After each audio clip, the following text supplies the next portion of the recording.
السلام علیکم ورحمۃ اللہ وبرکاتہ۔ پیارے اسلامی بھائیوں، حضرت آدم علیہ السلام سب سے پہلے انسان ہیں جن کو اللہ تعالیٰ نے دنیا میں بھیجا، اور سب سے پہلے نبی آپ ہیں۔ آپ ہی کی اولاد ساری دنیا میں پھیلی۔ آپ کا ذکر قرآن شریف میں 19 بار آیا ہے۔ جب اللہ تعالیٰ نے دنیا کو آباد کرنے کا ارادہ فرمایا تو اس نے فرشتوں سے کہا، میں دنیا میں اپنا ایک نائب خلیفہ بنانا چاہتا ہوں۔ فرشتوں نے کہا، اے اللہ رب العزت، تو دنیا میں ایسے شخص کو نائب بنانا چاہتا ہے جو خرابیاں کر کے اور خون کرتا پھرے۔ ہم تیری تعریف کرنے کے ساتھ تیری تسبیح اور پاکی بیان کرتے رہتے ہیں۔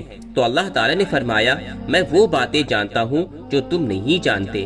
تو اللہ تعالیٰ نے حضرت آدم علیہ السلام کو سب چیزوں کے نام سکھا دیے، پھر ان کو فرشتوں کے سامنے کیا اور فرمایا، اگر تم سچے ہو تو مجھے ان کے نام بتاؤ۔ انہوں نے کہا کہ اے اللہ، تو پاک ہے، جتنا علم تو نے ہم کو بخشا ہے اس کے سوا ہم کو کچھ نہیں معلوم۔ پھر اللہ تعالیٰ نے فرشتوں کو حکم دیا کہ تم آدم علیہ السلام کو سجدہ کرو، تو وہ سب سجدے میں گر پڑے، مگر شیطان نے سجدہ نہیں کیا اور انکار کیا، جس کی وجہ سے شیطان جنت سے نکال دیا گیا۔ اللہ تعالیٰ نے حضرت آدم علیہ السلام سے فرمایا کہ تم اور تمہاری بیوی جنت میں رہو اور جہاں سے چاہو کھاؤ پیو، مگر ایک خاص درخت کے متعلق حضرت آدم علیہ السلام کو منع کر دیا کہ اس کے قریب بھی نہ جانا، ورنہ تم بھی ظالموں میں سے ہو جاؤ گے۔ اس طرح اللہ تعالیٰ نے حضرت آدم علیہ السلام کا امتحان لیا کہ دیکھیں یہ ہمارا کہنا مانتے ہیں یا بھول جاتے ہیں اور شیطان کے بہکاوے میں آ جاتے ہیں۔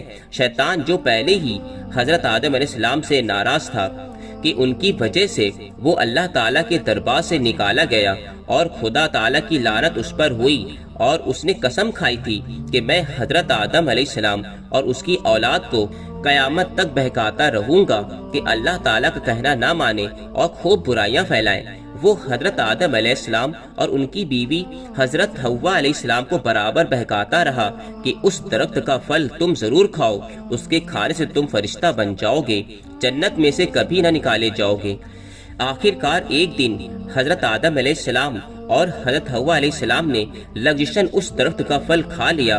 پھل کھاتے ہی دونوں ننگے ہو گئے اور جنت کا لباس ان کے بدن سے غائب ہو گیا، اور وہ جنت کے پتوں سے اپنے بدن کو چھپانے لگے۔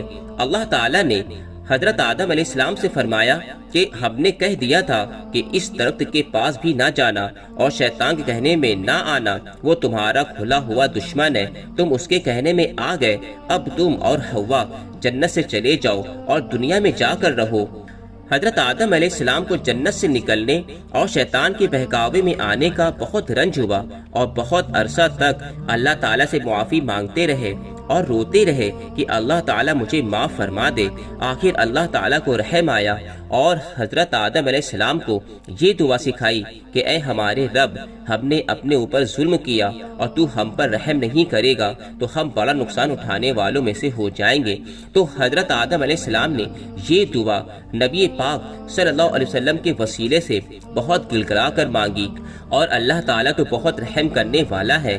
جب کوئی بندہ گناہ کر لیتا ہے اور سچے دل سے توبہ کر لیتا ہے کہ اے اللہ، یہ گناہ تو مجھ سے غلطی سے ہو گیا، آئندہ ایسا نہ کروں گا، تو وہ معاف فرما دیتا ہے۔ چنانچہ حضرت آدم علیہ السلام کو بھی اللہ تعالیٰ نے معاف فرما دیا اور کہا کہ تم اور تمہاری اولاد دنیا میں رہو، اور یہ بات یاد رکھو، جب میری طرف سے کوئی نبی علیہ السلام میری ہدایت لے کر تمہارے پاس آئے تو تم اس کا کہنا ماننا۔ جو میرے بھیجے ہوئے نبیوں کا کہنا مانے گا اس کو پھر نہ کوئی خوف ہوگا اور نہ کوئی غم ہوگا، اور جو میرے نبیوں کی بات کو نہیں مانیں گے اور ہماری آیتوں کو جھٹلائیں گے وہ دوزخ میں جائیں گے اور ہمیشہ اسی میں رہیں گے۔ اس کے بعد حضرت آدم علیہ السلام اور حضرت حوا علیہ السلام دنیا میں رہنے سہنے لگے، خوب جی لگا کر اللہ تعالیٰ کی عبادت کرتے رہے۔ ان کی بہت اولاد ہوئی اور دنیا میں سب جگہ آباد ہوتی رہی۔